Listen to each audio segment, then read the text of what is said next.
ऊंच नीच बात कहलवा सुनवा के न जाए तो हर भाई बाप को गर्व होता बेटियों के ऊपर, होता है या नहीं होता है? तो बोले मुझे इससे ज्यादा गर्व क्या होना चाहिए। बोले चाचा चिंता नहीं करो, मैं घर भर देखूंगा। कंस ने महाराज सोचा, विचार विमर्श किया और सोचने लगा कि देवकी के लिए बसदेव से अच्छा कोई भी घर भर नहीं रहेगा, क्योंकि गुरु वृंद है, मित्र है, साथ में शिक्षा दीक्षा ग्रहण की है, 6 बहनें विवाही है, 7वीं वही कर देता। बसदेव जी के लिए लगन टीका पत्र बारात सहित जब भेजा, पत्र पढ़ा तो बसदेव बोले मैं 6 शादियां हो गई, 6वीं 7वीं क्या करके करूंगा। लेकिन जब महाराज जी पत्र को पढ़ा तो बोले इससे युद्ध कौन करेगा, इससे अच्छा विवाह ही कर लेना चाहिए। शर्त को महाराज यज्ञपति महाराज स्वीकार कर लिया। बसदेव दूल्हा बन करके आए हैं। कंस ने मथुरा शहर को नवदुल्हन की तरह सजवाया। थोड़ा माता पिता शांति बनाए रखे, कुछ देर कथा को सुन ले, बड़ा भाव की कथा है, और नहीं सुनोगे तो हम जल्दी जल्दी में कर देंगे, हमें क्या दिक्कत है। महाराज थोड़ा ऊपर और करो। अब इतने गुब्बारे बांध दो, इसके बाद 10 मिनट के बाद बांध देना, ठीक है? हाँ। कंस ने मथुरा में आज हाथी घोड़ा हीरा रथ सब दहेज में लगवा दिया, नवदुल्हन की तरह सजवाया। क्यों? क्योंकि आज हमारी बहन जाते समय ये न कह पाए कि हमारा सगा भाई होता तो मैं कोई अपने मन की बात कहती। कंस ने महाराज प्रत्येक गलियों को सजवाया। बसदेव दूल्हा बन करके जब आए हैं तो महाराज भोजराज कंस कभी नहीं झुका, किसी के आगे नहीं झुका, लेकिन आज बहन को ऐसा अटूट प्रेम था कि बहनोई के चरणों में मस्तक रख करके रोने लगा। बसदेव बोले रो क्यों रहे हो, हर भाई की बहन जाती है, आप अभी से रो रहे हो। बोले इस बहन ने ऐसे कुछ आदेश का पालन किया है, ऐसे दिल जीता है जिसके लिए मेरी आत्मा को शांति नहीं मिल रही, मेरी आत्मा बड़ा विचलित हो रही है, बहन का साथ छूट रहा है, हम दोनों साथ में रहे हैं, मेरा मान सम्मान नहीं कम होने दिया।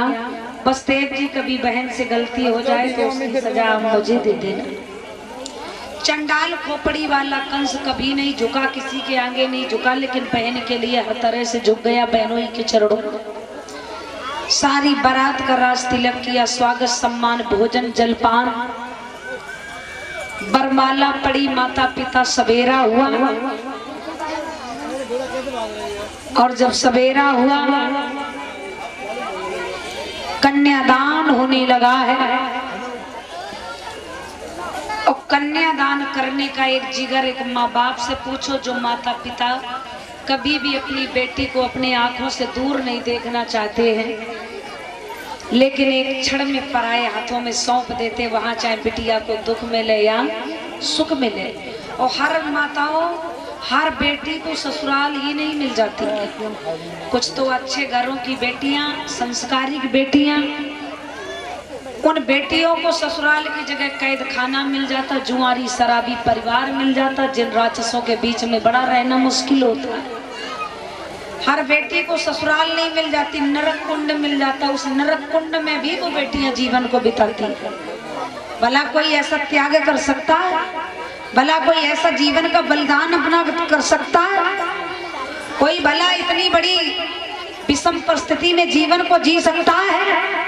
समझदार बेटियों को गाय की तरह जिस खूंटे में बांध दिया जाता, ना वहाँ कोई जान होती, ना पहचान होती, ना वहाँ कोई अपना होता, वहाँ भी बेटियां मर कुट के मार को सहन करके गालियां भी सुनती हैं, और कोई भी दोष नहीं बेटियों का होता। अच्छी बेटियों को अक्सर देखना कष्ट बहुत मिलता है, वहाँ सास भी सताती, ससुर भी सताते, परिवार सताता, और दुनिया कितना भी सताए उसका गम नहीं बेटियों को होता।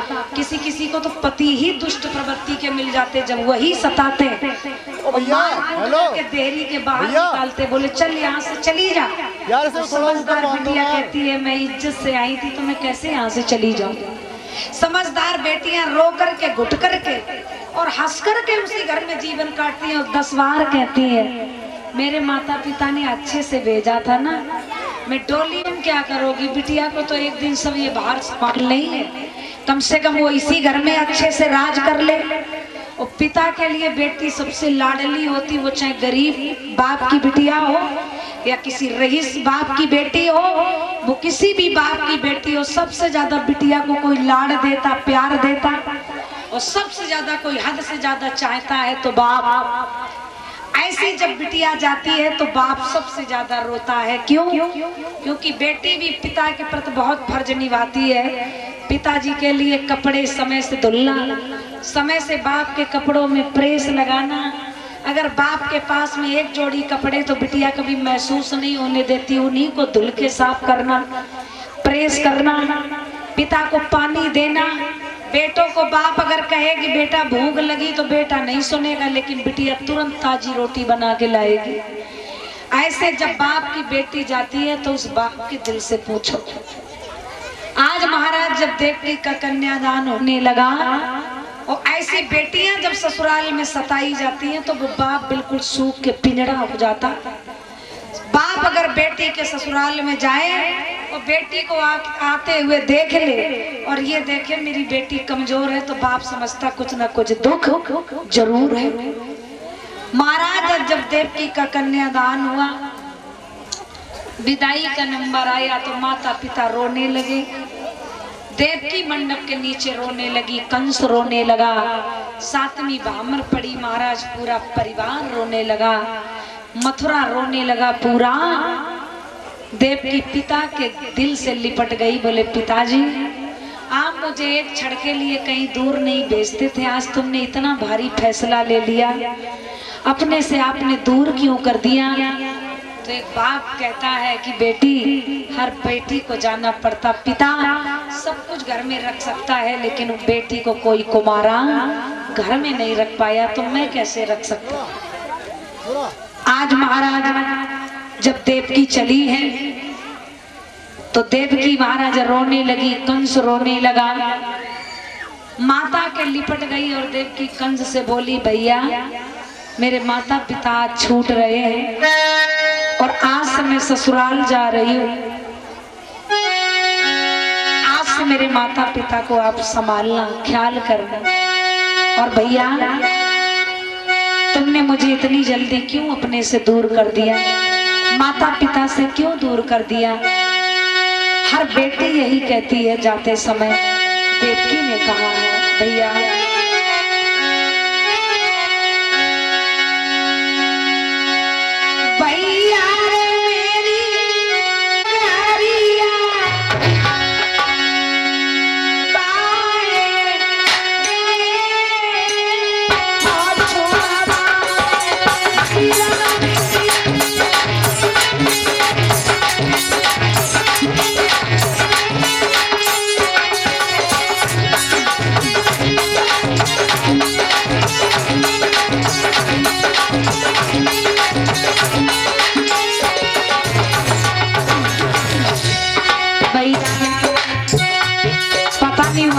कोई अपना समझेगा, कोई मुझे प्यार देगा, कोई अपनाएगा या नहीं। आपने क्यों मुझे छुड़वा दिया इतनी जल्दी? और आज देवकी सबसे ज्यादा क्यों रो रही है? क्योंकि देवकी के सगा भाई नहीं। एक भाई का दुख सुख बहन से पूछो जिस भैया बहन की पीठ नहीं डगी। एक भाई का एक बिरन का दर्द उस माँ से पूछो जिस माँ के कोख से लाल नहीं हुआ। एक भैया का दर्द बहन से पूछो जो बहन ससुराल जाती डोली में बैठते समय बहुत बुरा लगता है। सब दिन कट जाते हैं लेकिन फिर लगता है एक भाई मेरे होना चाहिए।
हार कौन लाएगा, मंडप के नीचे मुझे बात कौन, चीकट कौन लाएगा। कहते हैं सब दिन गुजर जाते हैं, वक्त आता है तो रोना पड़ता है। देखिए बोली भैया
छोड़कर भैया, लेकिन एक दिन याद रखना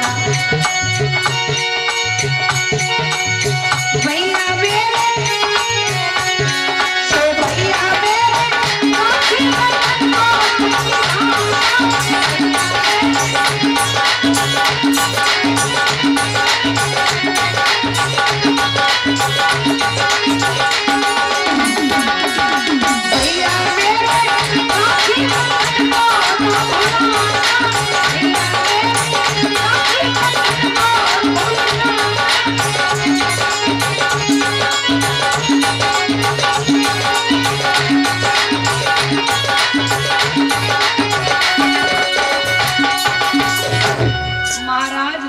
रोने लगी। पिता भैया भाई, कौन भाई रोता जिन बहन भैया में कभी नहीं बनती।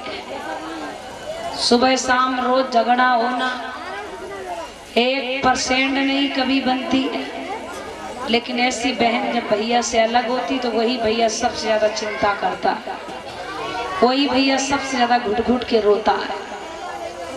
आज महाराज देव की चली तो कंस ने रोते देखा, बोले बहन तुम सौतेलापन महसूस मत करो, ऐसी बात है तुम्हें ससुराल तक छोड़ने चलूंगा। अब गुब्बारे बांध दो भैया, अब बंधवा दिए जाओ। और याद रखना मेरे भैया,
बोले तलवार हरो मेरे गर्दन पे।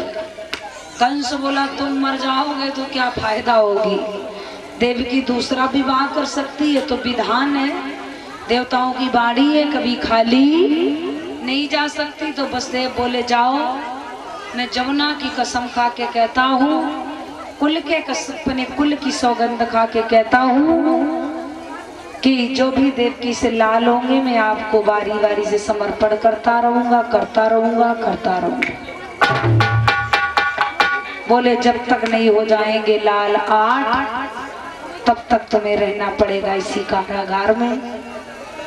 बोले ठीक है। आज हथकड़ी बेड़ी पहनाकर बंदी बना करके नजर कैद में डाल दिया। बंदी बना करके नजर कैद में डाल दिया। नजर कैद में डाल दिया है। 1 वर्ष महाराज यज्ञपति महाराज पूरा हुआ। देवकी वसुदेव ने प्रथम पुत्र को जन्म दिया। प्रथम पुत्र को प्यार करने के बहाने से, खिलाने के बहाने से वसुदेव जी कंस के पास लाए। बड़ा दिल में दर्द है, जख्म है। संसार का पिता हर पुत्र को प्रेम देता है, लेकिन मैं कितना भागा हूँ जो मौत के घाट पर लिए जा रहा हूँ। लेकिन अगर नहीं जा रहा हूँ तो मेरा वचन जा रहा है। मेरा वचन मिथ्या नहीं जाना चाहिए। महाराज वसुदेव उस लाल को लेकर कंस के पास गए। कंस ने गौर से देखा तो बड़ा प्रसन्न हो गया, हंसने लगा। लेकिन जब बच्चे की ओर गौर से देखा तो दया आ गई। बोले ये मांस का लोथड़ा, इसने क्या बिगाड़ा? मेरा काल 8वां है, अभी इस लाल को ले जाओ, 8वां हो तो लेके आना। वसुदेव बड़ा प्रसन्न हो गए, लेकर आए। लेकिन देवताओं में हलचल हो गई। देवता बोले कंस में इतनी दया तो भगवान को बहुत समय लग जाएगा। नारद, आज देवताओं ने नारद जी को भेज दिया। कहते हैं विष्णु भगवान जिसे चाहे आबाद कर दें, देव ऋषि नारद जिसे चाहे उसे बर्बाद कर दे।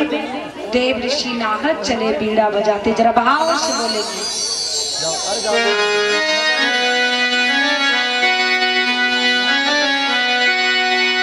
श्रीमन नारायण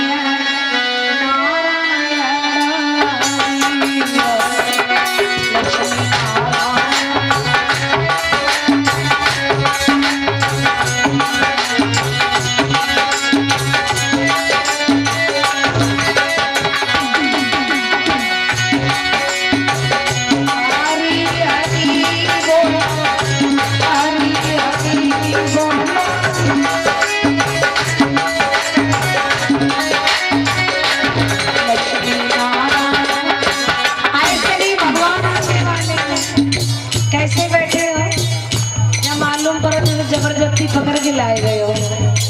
थोड़ा आगरा जैसी भक्ति होनी चाहिए, जैसे मीठा मीठा पेठा खाते हो, ऐसी मिठास होनी चाहिए। और ऊंचे हाथ और मत को प्यार से भक्त भी सभी लोग गाइएगा।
चल पड़े।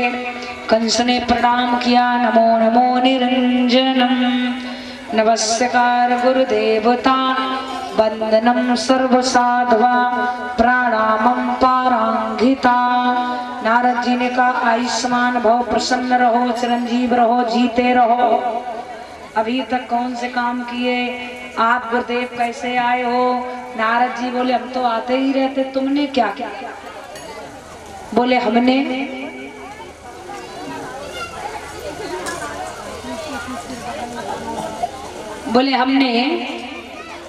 देवकी का विवाह कर दिया। अच्छा नारायण नारायण, बहुत अच्छा किया। और बोले आकाशवाणी को सुना, नजर कैद में डाल दिया। बोले नारायण नारायण, ये तो बहुत अच्छा किया। बोले प्रथम पुत्र हुआ, वापस कर दिया। नारायण नारायण, यही तो गलत किया। बोले क्यों? बोले 8वां पहला हो सकता और पहला ही आठवां हो सकता। बोले कैसे गुरुदेव?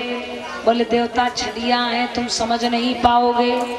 बोले अष्टदल कमल का पुष्प लाओ। कंस के दिमाग को नारद ने घुमा दिया। बोले इधर से देखना, 1 2 3 4 5 6 7 8। अब इधर से देखना, 8 7 6 5 4 3 2 1। बोले आठवां ही पहला और पहला ही आठवां। कंस बोला गुरुदेव बात वही जगह आ रही है, चाहे जा तरफ से जाओ चाहे बा तरफ से आओ। नारद जी बोले नारायण नारायण तुम जानो कंसराज तुम्हारा काम जाने, मैं तो चला। बोले आग लगा दे जाए बुझाएगो को? बोले तुम जानो तुम्हारा काम जाने, हम जो काम है तो सुकत दो।